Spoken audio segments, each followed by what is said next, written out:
hour. Oh, 1 hour. there it is. That's the time of the podcast. Oh. The podcast Oh.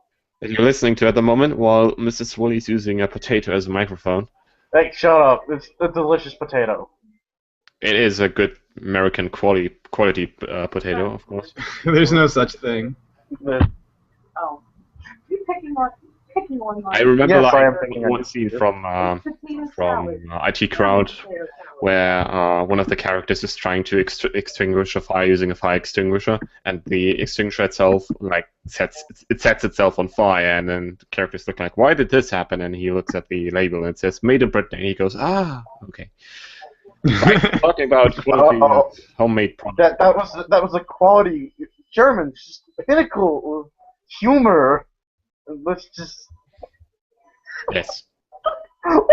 Where are you going with this? Because I get the impression you're going nowhere. I don't know where were you going with the fire extinguisher is made of potatoes.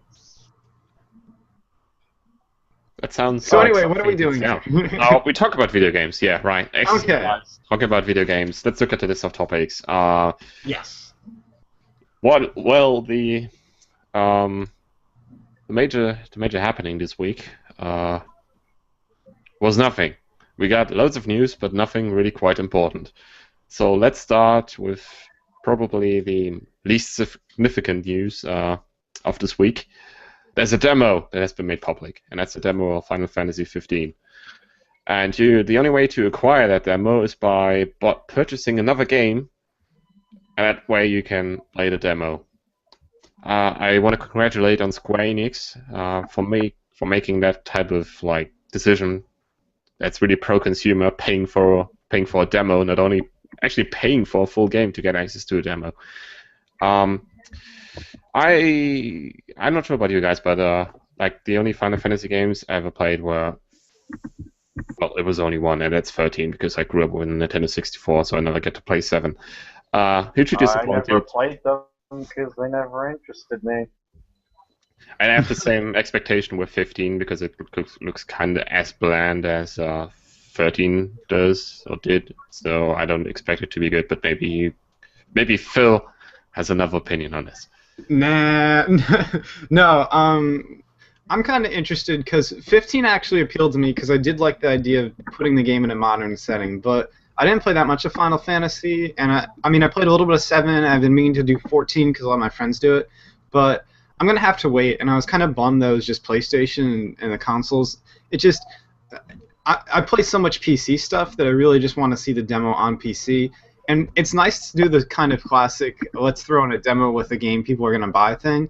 But really the Final Fantasy game was packed with was, if I recall correctly, really more of a spin-off.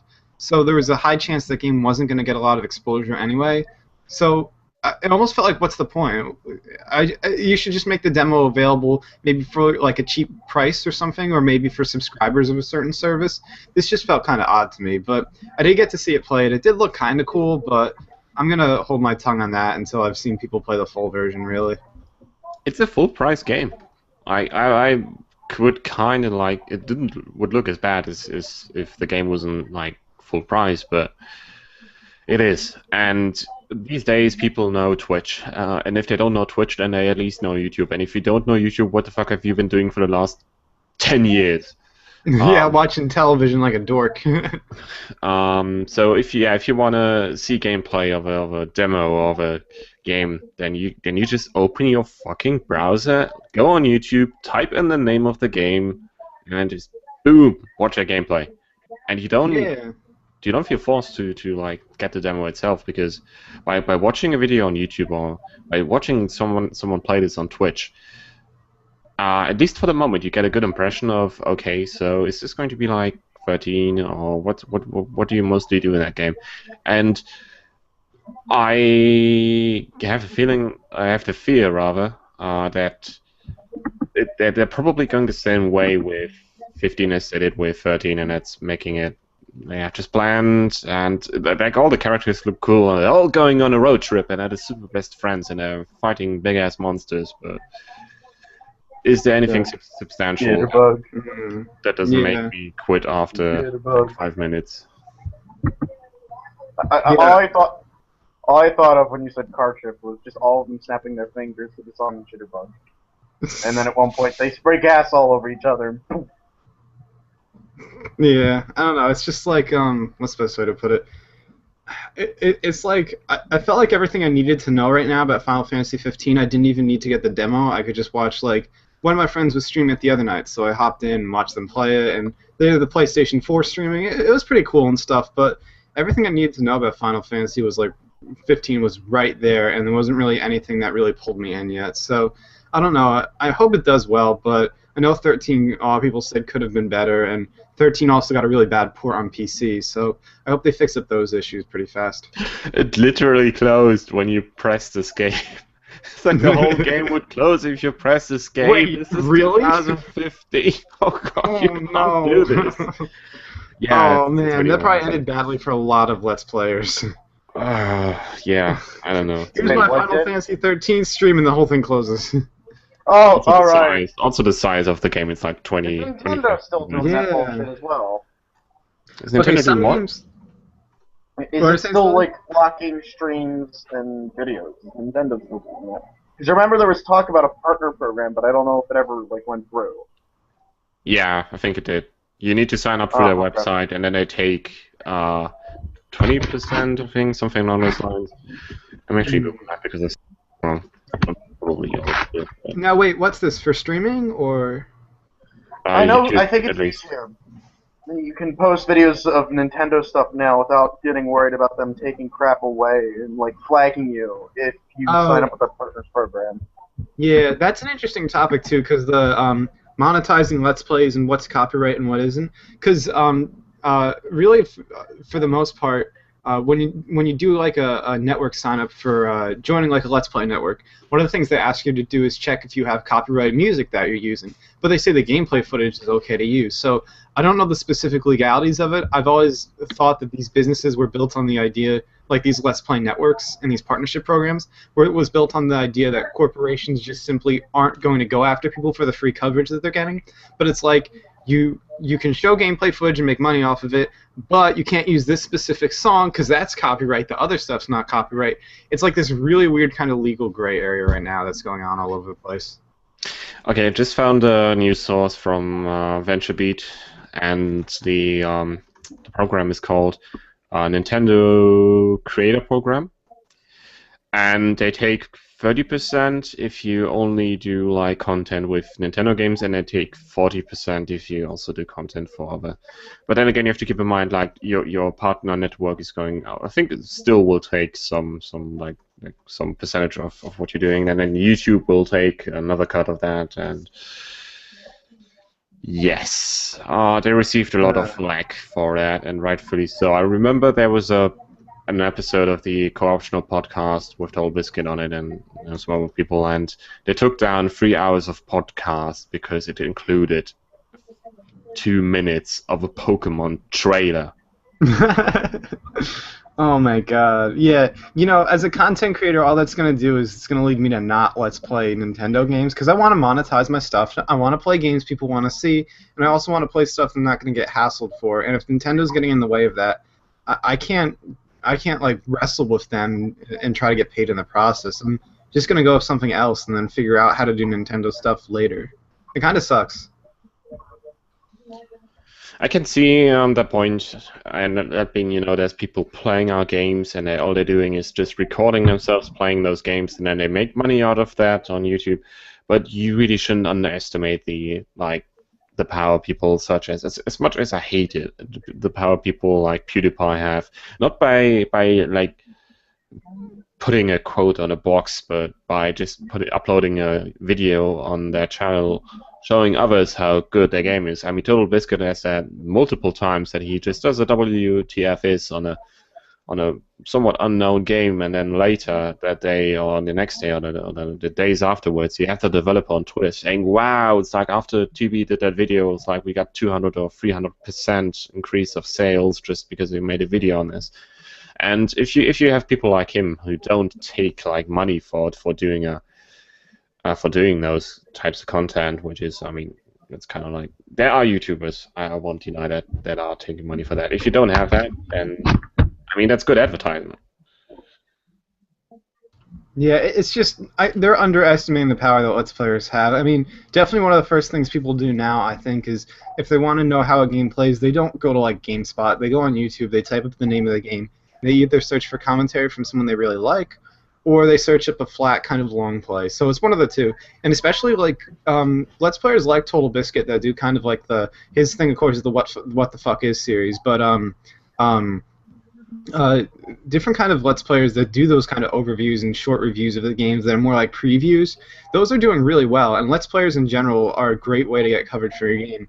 So when I see Nintendo kind of clamping down on that, it's two things. One, it sends a bad message to other people that are content creators that are trying to create this stuff, because the message is Nintendo doesn't really care about what you're doing. But the other thing, too, is you're just naturally going to avoid it because you don't want shit to pop up with your channel. So you don't want to get like bad marks or get in trouble with your partnership. So instead of playing Nintendo games and kind of going the extra mile to make sure that I can monetize those things, I'm gonna play something that's non-Nintendo. So it gets in the way, and they're kind of shooting themselves in the foot in that regard.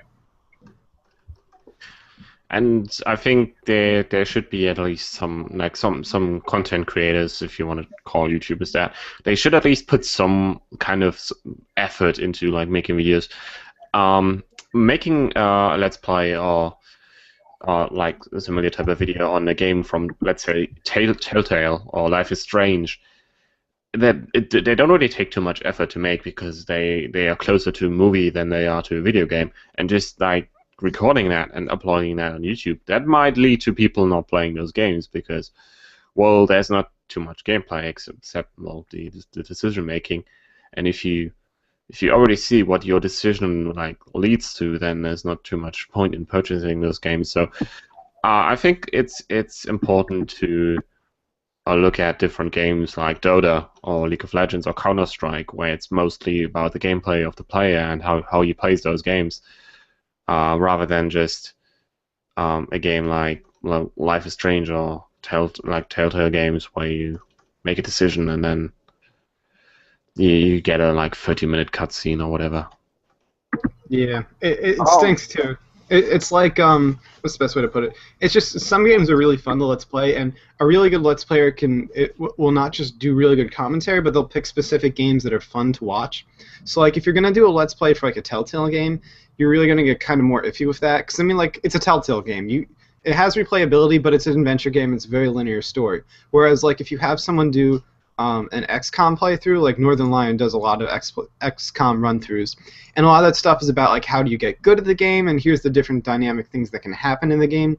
That stuff's really really fun to watch because it's you don't know what's going to happen when you're watching it. So it's like a good Let's Player knows like what games to focus on and what games can kind of are kind of like people are just going to watch that video once and then go away.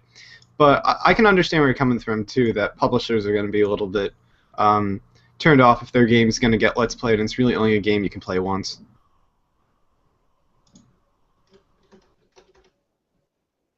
Okay. Sweet. I gotta turn this on. So, shit. I wasn't even paying attention. Are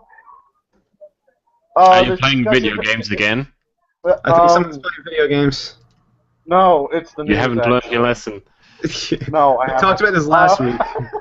I know. I have a problem, guys. I swear. Intervention. Anyway, what was it? Since we're talking about streaming and stuff like that, I've tried streaming in the past, in fact, with OBS.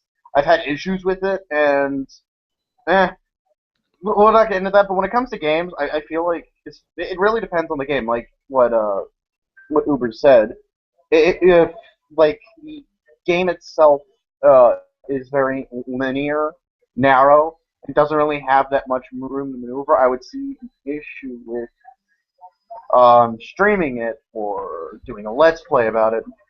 Of the same token, you run into that risk now. Streaming and Let's Plays are here to stay, and so the only real way to keep the game going is through content and by giving people something to do, whether it be look for Easter eggs or something like that.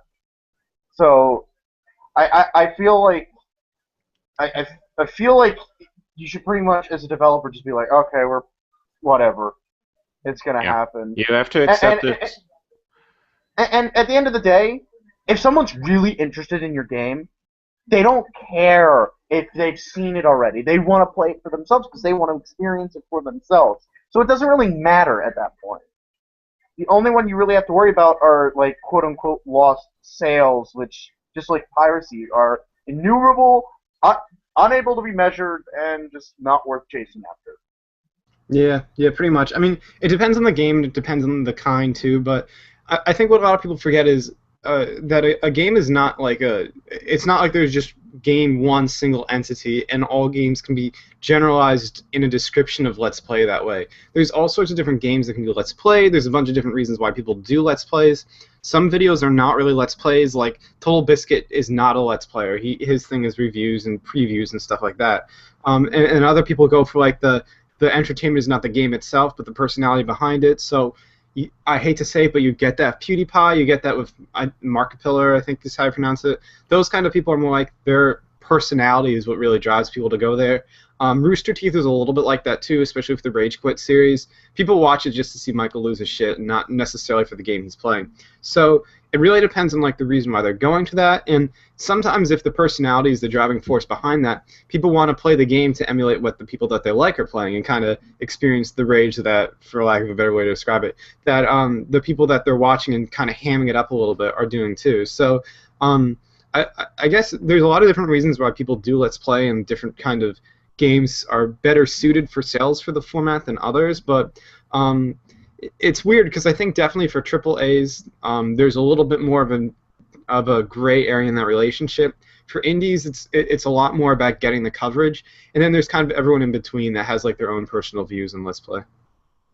I just want to say you called him Markiplier. His name is Markiplier. Markiplier. I will pronounce it the way I want to. I want to point this out because I do what I want. I constantly pronounce words incorrectly, and for once, it's not me who does that. So, woo!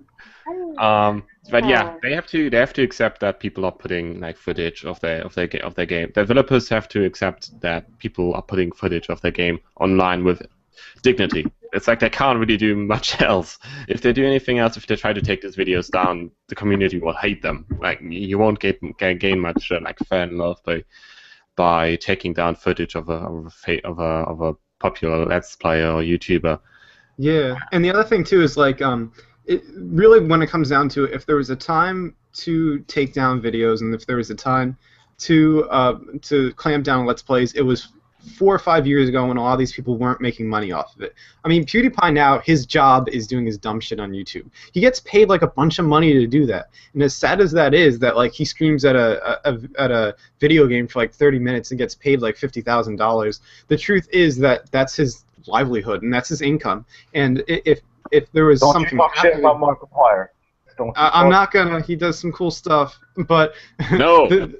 But the point is that if there is a time that like there was to take down Let's Play and say like no, this is not cool. If there's a time for legal teams to do that, it was 5 years ago, not now, because people would throw a shit if they legally targeted a Let's Play, because so many people rely on it, so many people love it, and so many people in the industry like it too. I mean, there's definitely devs that like Let's Play and watch Let's Play and have their own favorite Let's Players. Devs like getting the coverage, and devs like getting the feedback too. It's very convenient to have someone play a game and say like, I like this, I don't like this, and show it right on the screen in front of you. It's easier to do, beta testing. So one of the things really that sucks is, well, it doesn't suck, but one of the things for these people complaining and on this kind of tension that's mounting between the legality of it is that there was a time for it before, but you can't go back now. You can either put soft restrictions on it, or you're just going to have to let things go the way they do and kind of go with the flow.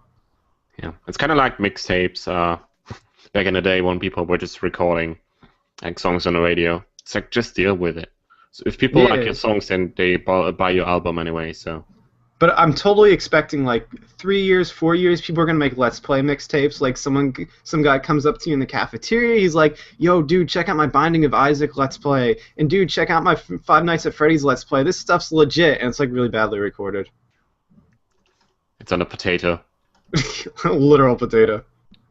Like I can't watch this in 720p. Sorry. It's like 240p, and it's like recorded with his. I can at least watch things in 1080p on this potato. I can at least do that. All right. Are you using like a flip phone? Don't make fun of my potato. Are you using a flip phone, man? Honestly, I miss flip phones. Yeah, me too. I had one in high school. They're kind of cool. They had style, really. Yeah. Let's talk about the next topic. Let's talk about how What topic can I derail this time? try Nintendo one more time. We talked about them once. Might as well talk about them again. Let's talk about how Nintendo will do mobile games. So how about that Nintendo, guys? I really don't know what to say to this. Them going to the mobile platform, even though, I mean, I can see why they're not. The DS is going to stop selling after a while. The hardware for smartphones and tablets are rapidly catching up with anything the DS can do, and it's just going to become cost effective for them to move from the DS to a platform like like any of the Android or iPhone systems. The big thing that I want to be interested to see is whether or not they'll support Android, because the Android market is notoriously bad when it comes to piracy, and it's also notoriously bad in support. Well, yeah, I'm not really sure. Oh, you go ahead. No, oh, okay. No, I already announced the topic. You can say something meaningful. Okay, let me say something meaningful. Yeah, I don't know. It's like I saw the Nintendo NX announcement the other day. Yeah, and it's just like, I understand what Nintendo's trying to do, but I feel like they just need a little bit more direction in the process, and I'm not sure if a move more towards tablets and smartphones and other things is going to be as successful. I mean, for me, as someone that does like Nintendo a lot, my kind of big thing has always been that I really like the fact that Nintendo does the dedicated console things. And traditionally in the past, they would put out different versions of the consoles, but it never felt like you had to get the handheld consoles immediately if you had a prior version you liked a lot. But they're releasing too many handhelds, and I'm not as confident in their hardware kind of stuff anymore. I know the Wii sold really well, but I did not like that home console at all. And the Wii U is nice, but it should have been what was released in 2007, not now. So it kind of stinks, because I feel like their hardware is a little behind, and I'm just not confident in this switch towards further doing the kind of tablet mobile game stuff. And mobile game is big, but I just don't think Nintendo is going to do as well in that territory, or at least they're just not going to appeal to more of the hardcore kind of gamer demographic that way. They don't want to, but still. And it's also, there's a lot of piracy going on, especially on Android platforms. Yeah, you got to look at, I mean, let's look at Nintendo right now. So Nintendo has right now the Wii U as a home console, and they'll probably try to stay in the fight and release a new console after the Wii U, just to compete with Sony and Microsoft. It's very likely that there'll be demand for that. Well, then they have the 3DS, and the 3DS is selling extremely well because it has a ton of awesome games that you can get for your 3DS. But they can see that people more and more get smartphones, and the market is shifting a lot. Sony tanked the Vita pretty much. Around Christmas, you could get them in Germany for roughly $60-$70, and not only the Vita itself, but the game. So I don't expect Sony to compete with, at least try to compete with Nintendo in the mobile market. I think it's likely that Nintendo might put out another handheld, and that might be the Nintendo NX. But I'd rather see Nintendo try to release a new good home console that can be the successor for the Wii U as soon as possible, because the Wii U itself had one or two good games that used the tablet, and well, for the rest you can't really use that extremely well. Yeah, and no, there's I see it pushing all of Nintendo first parties, and then their whole thing about oh yeah, we're totally for third party stuff, go on the wayside all over again because they have shit third party support. They really do, yeah. It's like the reason why you get a the reason why you get a Wii U is primarily for Nintendo games, whereas PlayStation and Xbox. And I do gotta say, it's a little unfair at this point to compare Nintendo to them, because they're each doing different things. But PlayStation and Nintendo, you get it, yeah, for the first party stuff, but also the third party stuff is awesome. Whereas you look at the Wii U stuff, most of the games in your library are probably going to be first-party Nintendo stuff, and it's just simply because of the fact that the Nintendo games are the most streamlined for the console, and the third-party games usually feel like they thought of the Wii U as an afterthought. Like, I got the Batman one when they released all of the Game of the Year stuff for Arkham City, and it was fun to play, but also at the same time, the tablet thing felt gimmicky. It didn't really give a lot back. And it was just the same game I could have gotten on PC or PlayStation 4 anyway. I mean, PlayStation 3 anyway. So it's like, there's interesting things that they're doing, but it's just not hitting the mark for third-party things. They don't want to dance with, like, you get the Xbox One and you get the PS4 where you can just play multi-platform games. So you can play Call of Duty and the other big multi-platforms, Assassin's Creed. You can play those on Xbox One or on PS4. And, well, what can you play on a Wii U? On a Wii U you can play not the new Zelda because it's not out yet. You can't play the... is there like a new AAA Mario that they made? I don't think so. There was what's it? I think it was Super Mario 3D World, and that's fun, but also should have came out probably with the console pretty in closer kind of window. Wasn't the latest one Super Mario Galaxy, which was kind of like the main title of the Mario series? That was big for original Wii. That did pretty well on the Wii, and was considered probably one of the better of the kind of general Nintendo games put out there. And there was a lot of good stuff on there. There was Mario Kart did pretty well on there. Super Mario Galaxy did well. Of course, Smash Brothers did well. And then there was games like Metroid Other M, which people kind of rolled their eyes at. Of course, the majority of the Nintendo games did well on the Nintendo system. Big shocker there. But I mean, like, I think, if I recall correctly, the starting sales for Mario Kart on the Wii U were less than they were for the Wii version, and for the longest time, the Mario Kart Wii U version, Mario Kart 8, was considered the lowest selling Mario Kart home console game release. So the Wii U has had kind of a little bit of a bumpy start. Let me actually look up the sales demographics. I just feel like the tablet has been overhyped. There's like one or two good games you could see, like in the mini games they released with the console that used the tablet pretty well. But I generally, when I play a console game, I just want to like have a controller and that's it.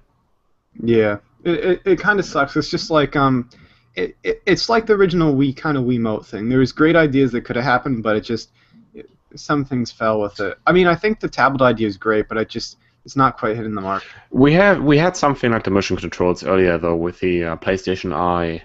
That's right. So developers still like roughly at least had an idea of what you can do with motion and like movement by the player, but with a tablet with like something where you draw, you only want to like put your greasy fingers on the tablet so many times before you can barely see anything on a screen. Like I wouldn't want that. Yeah, I'm looking too, by the way, now. So Mario Kart 8 did a total sales of 4.77 million as of so far. Let me look for Mario Kart on the Wii. So that's 4.77 million versus how much is this? I think it hasn't quite outsold Mario Kart Wii though, which is I think at 35.53 million. Yeah, you can get a Wii for, I think at least in Germany, you can get like a used Wii for almost nothing. Yeah. The entry. So Mario Kart Wii 2 that's kind of 6 years, so it's kind of hard to compare right now if I was doing like a little date-to-date kind of thing. But yeah, Mario Kart Wii seems to have sold a lot faster than Mario Kart Wii U, and that's mostly because I think people were a little bit more eager to buy the Wii than the Wii U. Nintendo and Nintendo problems. Nintendo don't know how to fix this.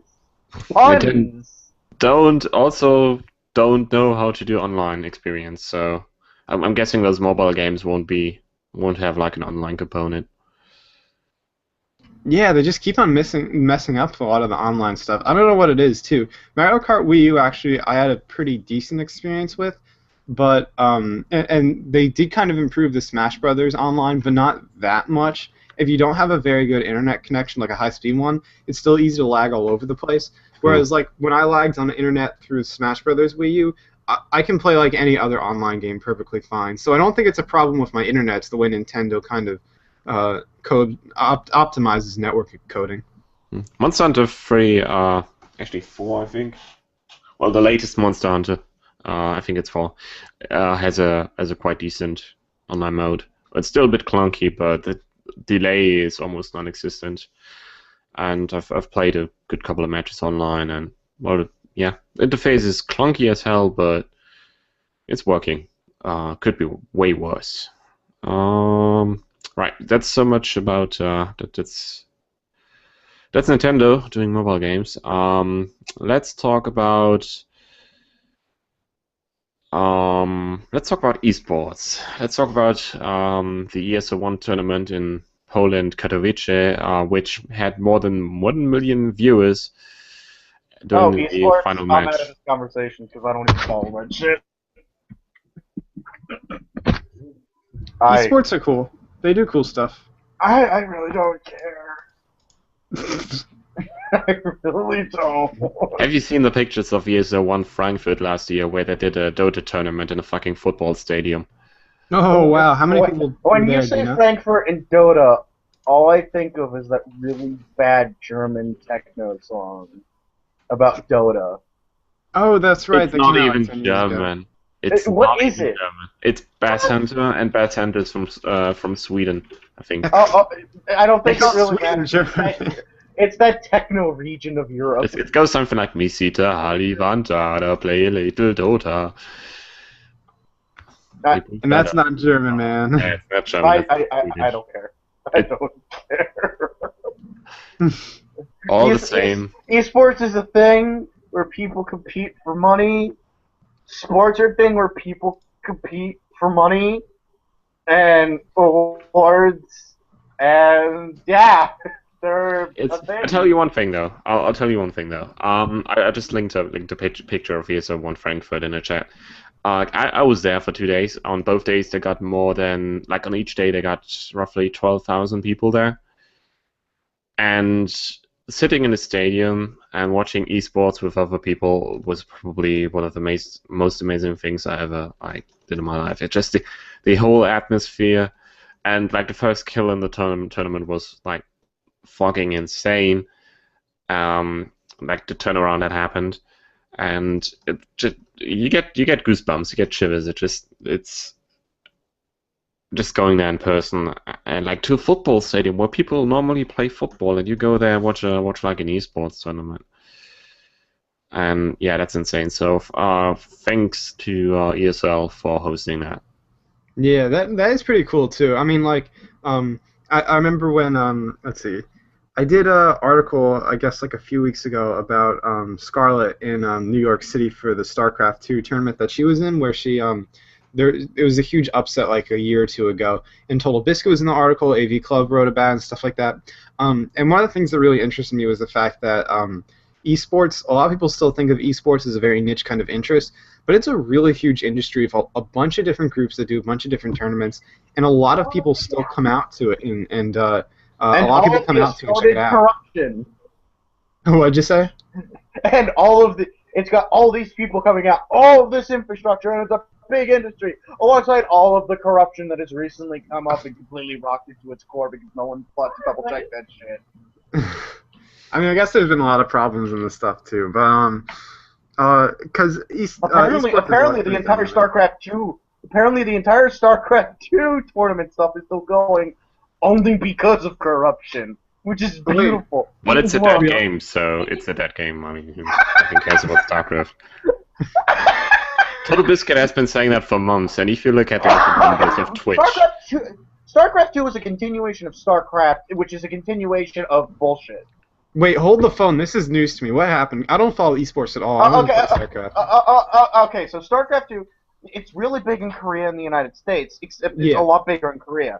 Yeah. Korean players who participate in StarCraft 2 are coming out saying the only reason why the tournaments keep going is because they're rigged and because of sponsorships. No one cares about it other than that. Really? That's a new one. Yes, When did this come out? like 2 months ago. Oh my god, I missed that completely. Oh wow. Yeah, no, yeah. There was this big hubbub because the StarCraft 2 player, I forget his online name because they're all online handles, unlike real sports guys who are like, yeah, here's my real name. Anyway, freaking they went on to say things like the only reason why it's still going is because they're rigged and because the sponsorship deals are too lucrative and because no other game has been able to infiltrate the market because of A and B. Wow. No one okay. wants to sponsor. No one wants to sponsor things like Dota or League of Legends as much as they want to sponsor StarCraft 2. That makes sense, but the same, like from a that kind of corporate standpoint, I can understand what they mean. But also, that kind of system's set up to fail because it's so centralized, monopolized. Like, eventually Yeah, I know. something is going to break in. Yeah, like eventually some game is going to replace that niche, and the whole thing's going to crumble. Like League of Legends is already breaking in, and now all these companies are panicking because they're going to lose their cash cow because they have Yeah. no connections in the League of Legends community whatsoever. And it's not like the Korean kind of esports community is centered off from the rest of the world. Like, hello, this whole entire thing's international, so it's very easy for once something kind of seeps in and gets really popular, that other people are going to hop in and do it. So that's really weird. I mean, those sponsorships have a very, very high likelihood of completely kind of crumbling really fast. Yeah. And you know what? It's not even going to hit like the companies as hard. It's going to hit the players as hard because they never made the solid changeover to what is part of the big industry or like what is part of the big esports. And that's another thing. Unlike how like in classical sports like hockey, baseball, football, both American and everywhere else world, like all of those, they've lasted centuries. People watch them because they're fun. Like the big esport was Counter-Strike, then it was Dota, then it was Counter-Strike again, then it was StarCraft, StarCraft 2, Command and Conquer, StarCraft.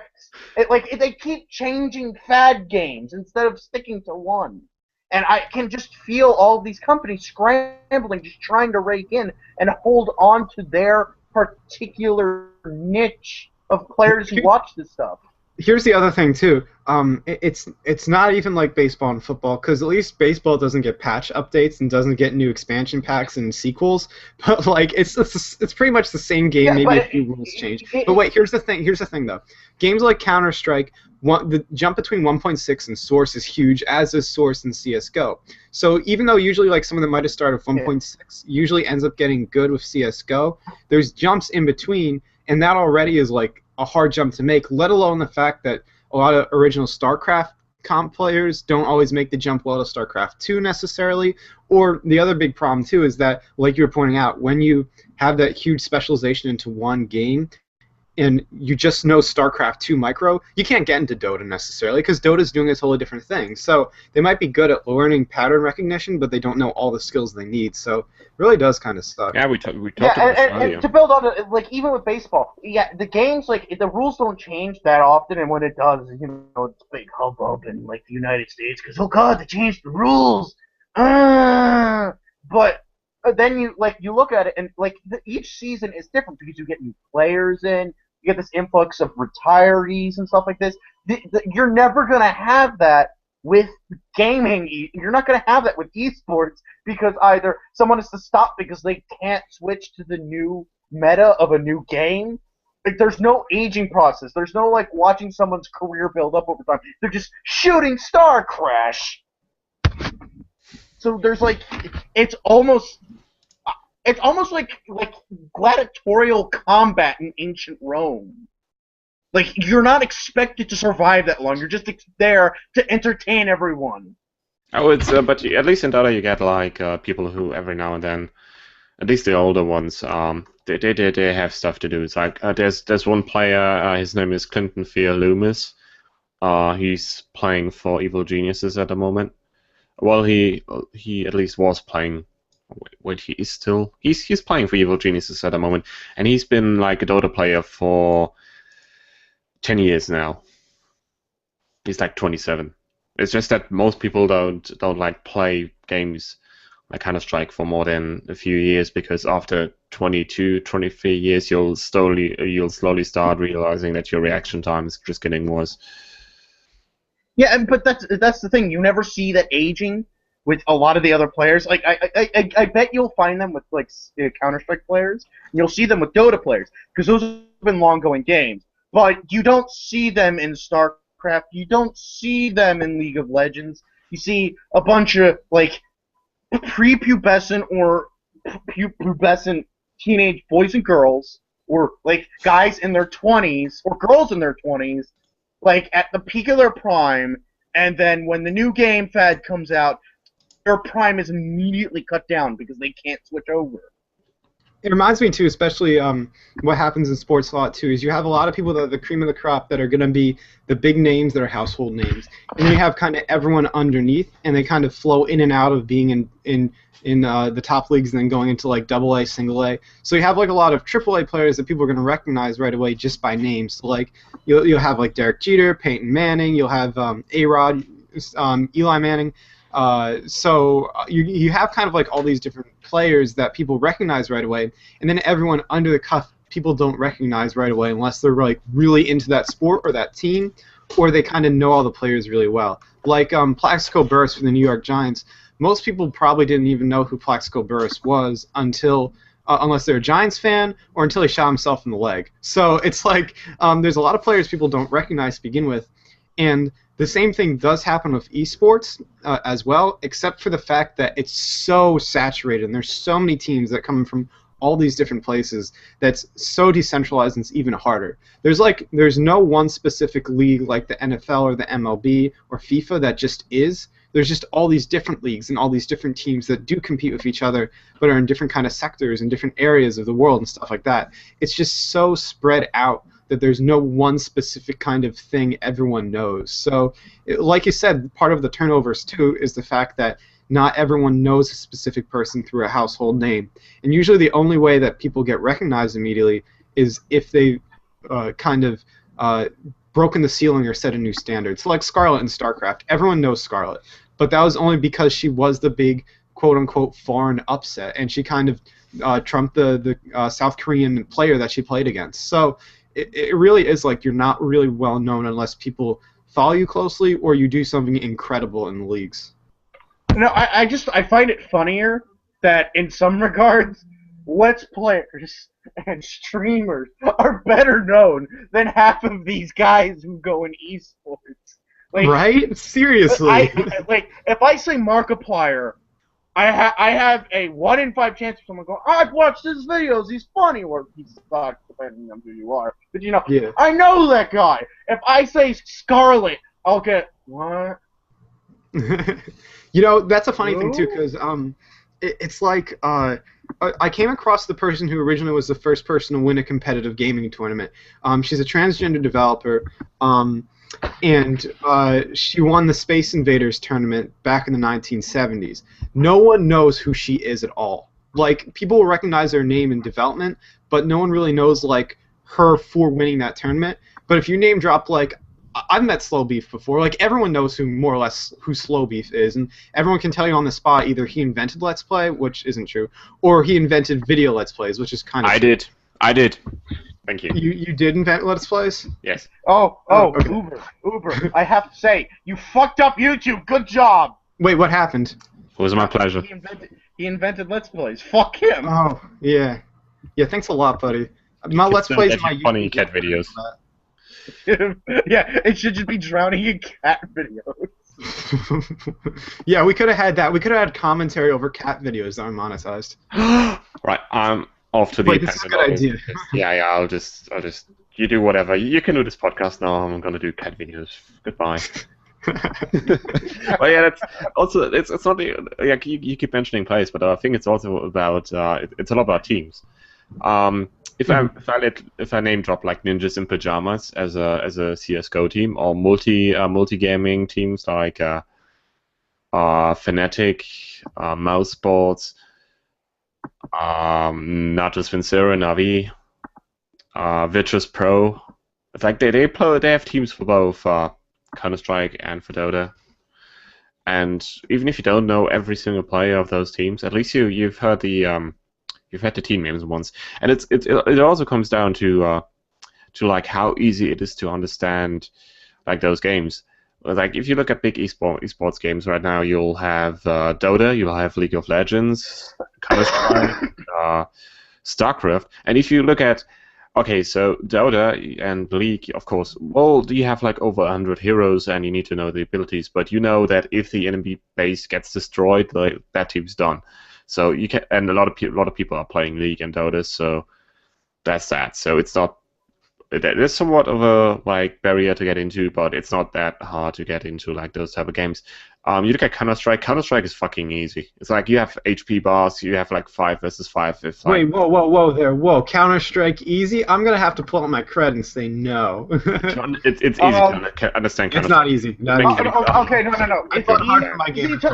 Okay. I can see where the discrepancy here. Go, guys. Listen, as your local PhD in stupidity on the internet, not affiliated with Me. Filthy Frank. Okay. Who has He's got a separate degree. He got his PhD in that. He's got that. Mine's in internet stupidity. I have to say, and you can quote me on this, knowing how to play Counter-Strike does not equal knowing how to play Counter-Strike. And you have to follow me on this. You can know if you jump around the corner and just spray everywhere, you'll most likely get a headshot. However, actually doing that when the other guy knows to do that is a completely different story. And as you can tell, I don't like Counter-Strike because it is way too goofy. I wouldn't say goofy, but it tries to do that realistic thing, and then you're running along through a hallway, and some guy jumps out of the corner, instantly shoots you in the head, and then keeps running. Like, actually jumps out of the corner. Let's just say if someone like kills 3 people on the enemy team as the last member alive and then defuses the bomb within the last 5 seconds, like you don't need to know much about the game to just completely lose your shit and just like celebrate that. Yeah, I feel like so I was kind of just messing with you because like with Counter-Strike it really is more like I know, but with Counter-Strike it's more like it's difficult at first when you're first getting into it and you have no idea what's going on, and you're probably expecting it to be a little bit more like, I don't know, if you're some kid, you might think of it more like Call of Duty, and you might not be used to tactical first-person shooters. And it is kind of easy once you get a handle on like what you're supposed to do, how positioning works. Okay, what does mid mean? What kind of rifles and weapons should I use, and which one should I never ever buy because they're so fucking dumb.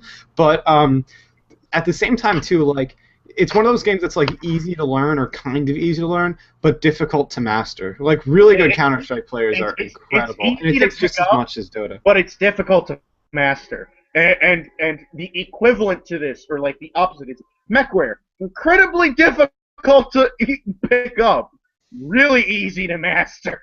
Right. Building the mech is a bitch. Building the mech, like just getting the money and building the thing. It's like a cliff face, and you're one of those poor bastards on D-Day at that point the cliff thing, and you're climbing up that cliff. Germans fired down at you. Once you get over that, it's like, oh, it's all flat. Yeah. Oh, okay, I'm good from here. It's also like riding no, you go ahead. You go ahead. It's also like riding a bicycle. Like I was playing CS:GO Counter-Strike Source years ago, and started playing CS:GO 1 or 2 weeks ago.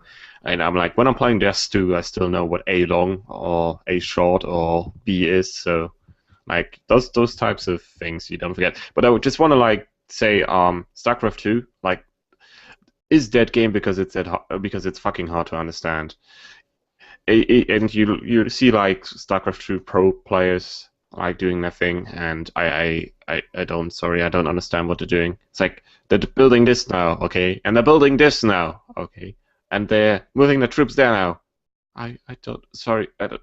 I don't know what's going on. Can someone explain to me what's going on?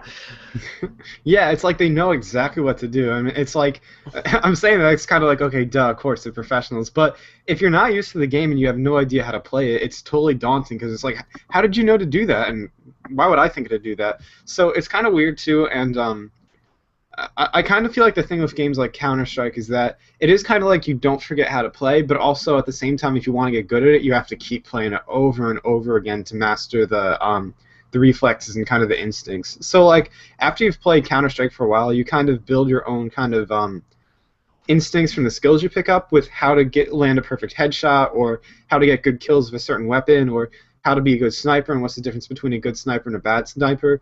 But also too, like you do get kind of rusty if you don't play it for a while. You do need to make sure that you keep on playing it over and over again to make sure that your reflexes are like on point. So it's kind of weird too. It's like you can be good at it, but if you want to be great at it, you have to practice. And if you don't need to know much about Counter-Strike, like someone gets a bullet in their head, like that's a language pretty much everyone understands. So you want to know what I wish became this whole big esports thing? And Yes. this is mainly just my personal Pokemon. belief. And Pokemon. Fuck that shit. Get the fuck out. No, Anyone Pokemon who player. takes Pokemon seriously and sits there talking about EVs and shit like that needs to go jump in a fire and let their feet melt off. But let me just say, I wish, because I'm actually good at the game, I wish Team Fortress 2 actually went esports. Because I'm actually good at it. I could have made money and then been able to pay for my goddamn college. You couldn't. You didn't, though, unfortunately. Oh, it had to be freaking League of Legends. Let's click rapidly everywhere because somehow that helps with the game. As a Dota player, I'm not going to comment on League of Legends, except saying that Dota is superior to League of Legends. Yeah, that's pretty End much of discussion.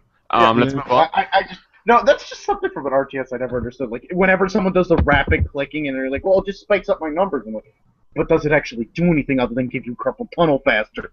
will say No. that- Why the fuck are you doing it?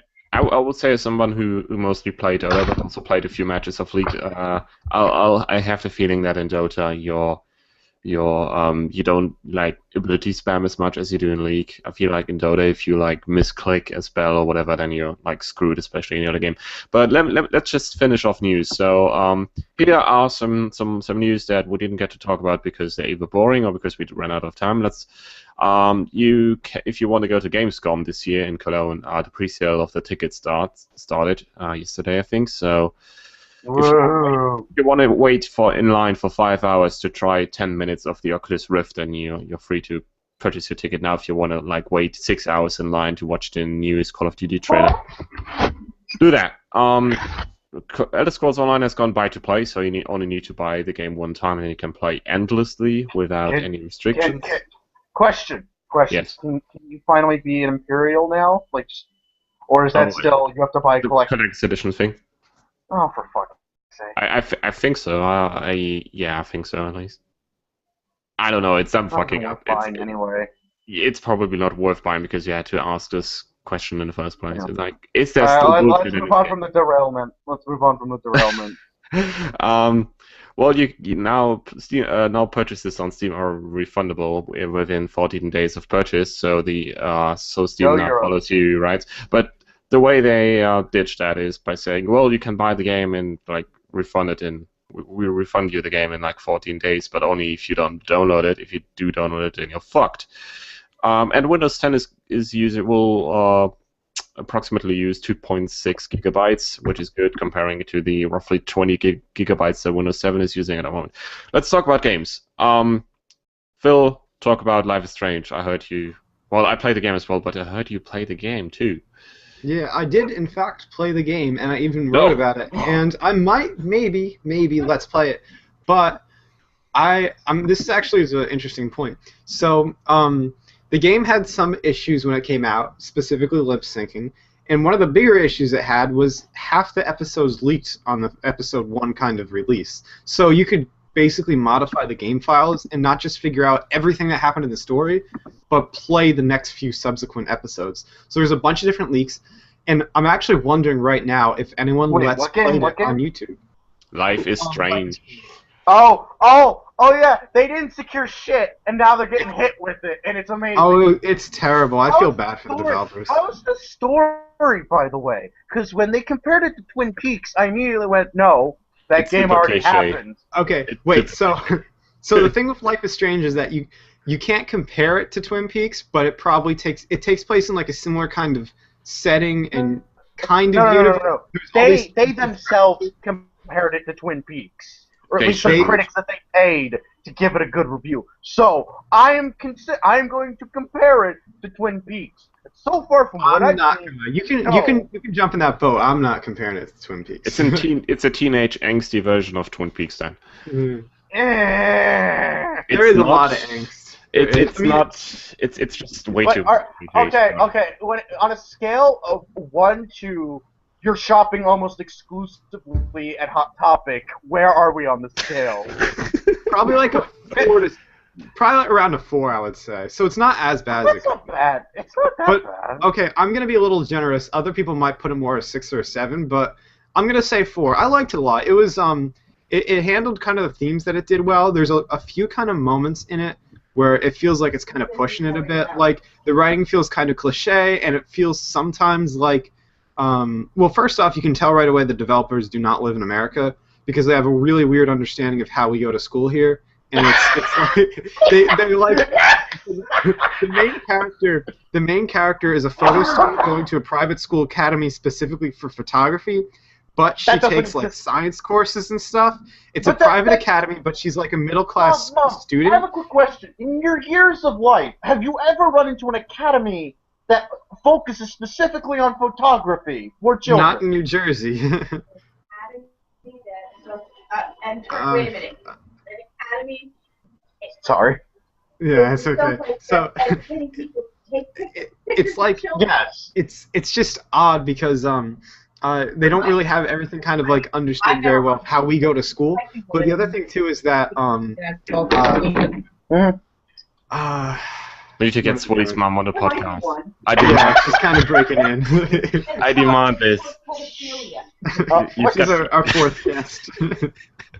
Sorry, that got kind of hijacked. But We're turning this into Binding of Isaac I with just wanted Swilly's to ask mom. my mom No. because she's I got too many she's feels got for that so game much in life experience. And I Okay. wanted to know if she's ever run into an academy that focuses on photography. She probably That has. feels like something very European.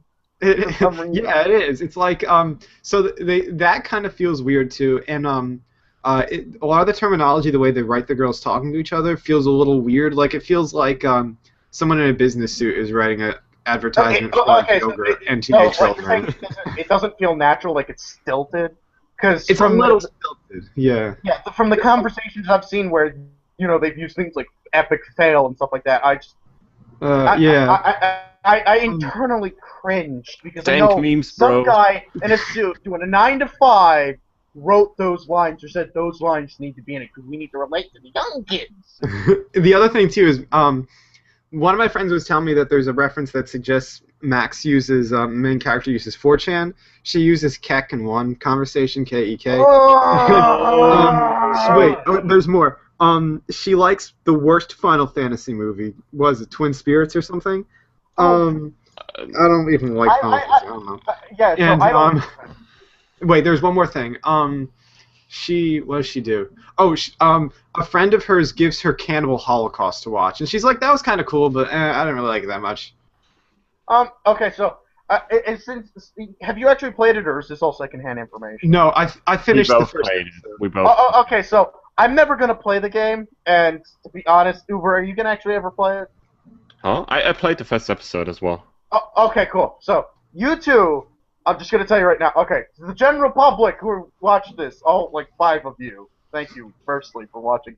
Second of all, spoiler alert incoming. I have to ask, is the bright hair color girl really annoying? Because I'm working, and this is not, again, this is part of my PhD with internet stupidity. I have this theory about people who unnaturally dye their hair color to something bright and colorful. No, I very, actually. very. She's fighting the system. No, by we're dyeing not her talking about the dyed hair thing. I don't want to jump into that conspiracy theory. But no, we're not touching that. We're leaving Phil. that. It's not a in moderation. conspiracy if it's Phil. true. It's Phil. a conspiracy. hair. Yeah. Phil, what's your bias against people who dye their hair? Why are you fucking? I have no bias. There's no Why are you prejudice like here. Why This is are an you open, like welcoming space for all hair colors, natural or unnatural. I don't know. But Do I need to tweet We everyone always behalf of welcome this? the anime character. no. You know, I forgot her name. I played the game. I forgot her name. Oh my god. Ashley Birch's character. What's her name again? I like this game. I forgot her damn name. Super like. Okay, Ashley Birch's character. I actually thought she was really good. I didn't think she was annoying at all. I thought she was actually I thought she was well written. She felt real. Unlike some of the characters around Max don't feel as real, but she felt like a dynamic person with a lot of different kinds of things going on. The ending shows it. I have a question now. How are the other secondary characters, and how do the adults act, or do the adults just jump in to be convenient? The adults represent the oppression of the youth. The adults are their subconscious. Yes, and you have the first adult you meet is the bro teacher who's like. Are we actually? Let's do it. It's okay. So spoiler alert. For the last 5 minutes of this podcast, we'll talk about spoilers in Life is Strange. I already put the spoilers. Yeah, let's do it. We might as well. If they're still listening, it's their own goddamn fault, and they can't yell at us. Yes, press Alt F4 like we do when we see women with dyed hair in video games. No, we're not doing this. We gotta get the kegs in, man. Some way I gotta forcefully shove the keg into this podcast. I will hurt you if you ever say that word again. God damn. Anyway, spoilers. Anyway, spoiler alert. So let's talk about the ending. So you have adults the bro teacher is the one you meet in the first few minutes. Oh, this adult is really interested in my future. Cool, he understands the youth. It's the one teacher you had in school who's totally on your side and totally understands you. And then you have the teacher of the rebel girl, not the teacher, the stepdad of the rebel girl, which is she's calling him a Nazi, and he's a private security guy who likes to be dominant and put up cameras in the house that he moved in. It's he's living with a woman and her daughter, and he put up fucking cameras inside that house. Well, this is pretty stereotype cliche. Do you really think that? Okay, so far what I'm getting from this is it follows a lot of tropes and cliches, abuses those tropes, but there is some redeeming moments in it. Yeah, it's heavily implied that the teacher used to have a sexual relationship with one of the students and then killed her for whatever reason. You mean the Wait, bro? I didn't get that. Sure. But... There were rumors if you talk to NPCs that the girl who disappeared had a relationship with the teacher at the start. It's I'm gonna bet you at the end that they have to confront the teacher. Yeah, and then he disappeared. Wait, it wasn't the teacher. Wait, no, it was. Okay, I don't know. It was the first teacher you meet, so it was okay, let me just put it like this. The bro teacher is all really nice and all, was having a sexual relationship with the girl who disappeared. So it is heavily implied that he killed her or did something to her to make her disappear, because I think there was... It's also... it's been so long since I played the first episode that she wanted to make that public. Wait, there was Nathan Prescott, and the big thing with the ending of that episode, again, spoilers, was that Nathan Prescott raped Chloe, Max's friend. So, the themes of sexual assault come in at the end of the episode, and I thought it was implied that by the ending, because Nathan's looking at it. Is it the professor or Nathan looking at the camera at the end? Do you remember? Because I thought it was Nathan looking at the camera, and then it flashes all the different pictures of people, and the missing girl's pictures are in a binder. So I thought what it was teasing was that he might have been the killer of Chloe's friend or something, but maybe it was the teacher. I don't know. I'm not gonna lie. If it wasn't for the fact that I believe there are magical powers in this, it sounds like an SVU episode. It might actually be. Yeah. The mood is very chilly. The mood is very chilly though. It's the point when you start the game and you leave the classroom and the first thing she does is she puts her headphones and the earplugs into her ears and listens to music, and so she just wanders along the floor and listens to this very good music. The soundtrack on the game is awesome, by the way. You should totally check it out. So it's not trying to be super straight in your face. This is game for the youth with epic dank memes, but it somewhat tries. Yeah, it tries to too dank, you know. tries to capture a very chilly mood, and that's I think so far what I like about the game the most. It's just the mood of the entire game. It's very chill. The music is very chilly. And just yeah. Yeah, no, it is. I think it really is. It's good so far. It had a good start. I think there was some problems with the writing, but it's not terrible. But really is from here on out. Like they are going to have to show the fact that they can kind of pick up from some of the faults that they made. And it is a fun game. It has good atmosphere, and also the women characters are written really well. And it does feel like a world that's like full of kind of gray issues and dynamics, and there's things like under the surface you wouldn't be aware of. But it also does kind of, because of the issues it has of some of the cliche writing, because some of the issues it does have of not all the characters being as dynamic as others, that the story could fall apart if they're not careful. And I'm under the impression they've written and developed everything already, or most of the episodes already for the season. So it is going to be kind of tricky because there's So very what easy we're to fall seeing, apart. yeah, so what I'm getting is that because of the sort of the foundation is about it's not wobbly, but they definitely skimped on construction materials. So the foundation is iffy, and so as construction moves forward with the story, what I'm getting from you guys is that it could easily either stand or completely collapse. Yeah, if they don't pay like 100% attention to the whole story and to the whole game, then it very easily will drop into this pit hole of just stereotypical angsty teenager drama that if it tries too hard. See, that brings up an interesting point, because now you guys talk about like the subtext about this rape and murder, but if they do fall in that pitfall of it, like the angst getting too much, I honestly have to say it's going to become insulting at that point, and it needs not to try too hard. Yeah, it needs to just hit a good balance. Like, the way they introduced the sexual assault at the end of the first episode, it wasn't like something that was played up for like a shock value like SVU usually does. It was just something that was discussed. It was something that was awful for Chloe to experience.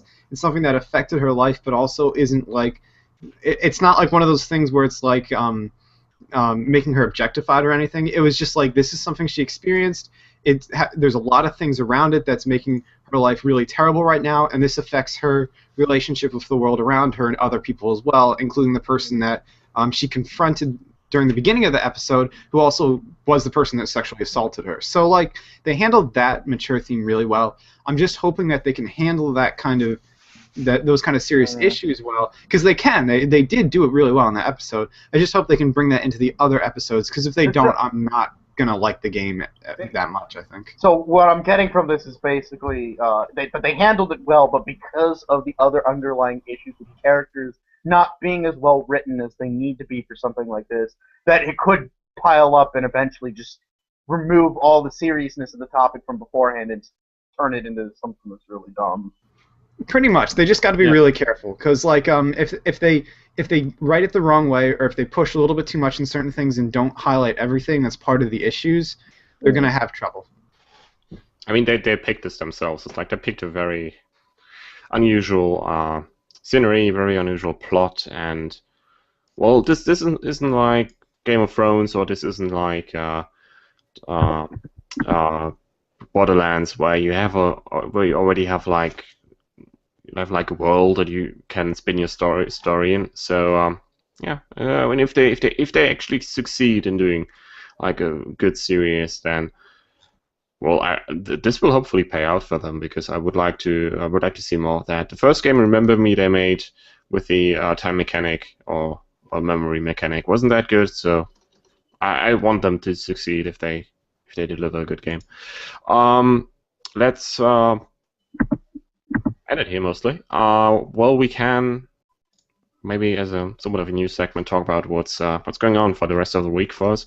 I'll be playing Bloodborne, and I'll waste the next podcast talking about it, at least for half an hour, because it's coming out next Tuesday on the 24th, I think. Give me a moment. I gotta remove my shirt so I can spin it in circles, screaming, "Woo! Bloodborne, yeah. So Phil, you wanna shill? Oh God, what am I playing? Let's see, what am I playing? I guess I'm gonna. What you're writing. You can also talk about what you're writing. Oh, writing. Oh, I'm doing that. Yeah, I guess. Okay. Well, there's two things. So I'm writing about Hotline Miami 2 for this Sunday, probably released for this Monday. I'm going to be writing about the women characters you get to play as, because that game got shit on by a lot of people that were like, oh, Hotline Miami 2, you just kill people, that's it. But there's always a lot more going on with Hotline Miami games, and a lot of people glanced over the fact that 2 of the fans that you get to play as are women. So I want to write about that and talk about, like, that's pretty cool that they did that, and what, like, the developers are saying about women and violence, and that women do perpetuate violence just as the male characters do. And I just got clearance a moment ago. I should be hopefully getting a code for LG for Dead World. So I think for the publication I write for, Game War, I'm going to do a revisit of that game, because it's really cool, but it's really niche, because it's all, you write down a story prompt and you kind of play along with the game from there. Hashtag ethics. Hashtag professional journalist.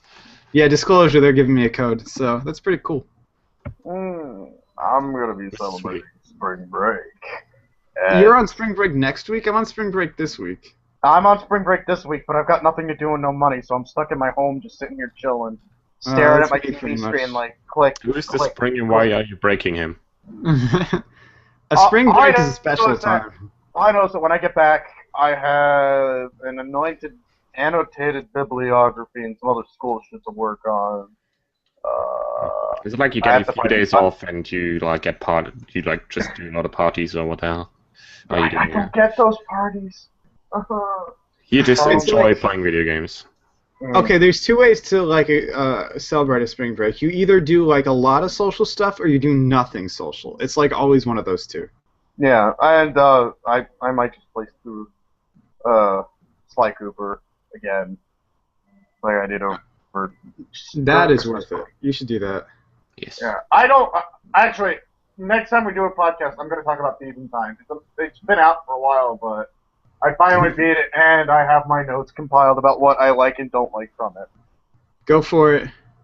Anyway, forward to that, yeah. I think we're out of time. Yes. Final word. Phil, I'll just give you the final word this time. About what? Anything? Everything? Everything. You can say whatever you want. Yes. Okay. I am thinking right now that... What am I thinking about? So I guess this week was kind of a little quiet in gaming compared to other ones, but that's kind of okay, because every now and then we need a quiet week and not as much stuff going on. But at the same time, we're kind of in a period that's building up to E3, and it's only going to be a few more months until E3 hits. So as we're kind of building up to it these next few weeks, we might have highs and lows and kind of lulls in between, but everything that happens now is going to build up to what we're going to see previewed and shown at E3. So if you're interested in Nintendo stuff coming out, we're going to see that soon.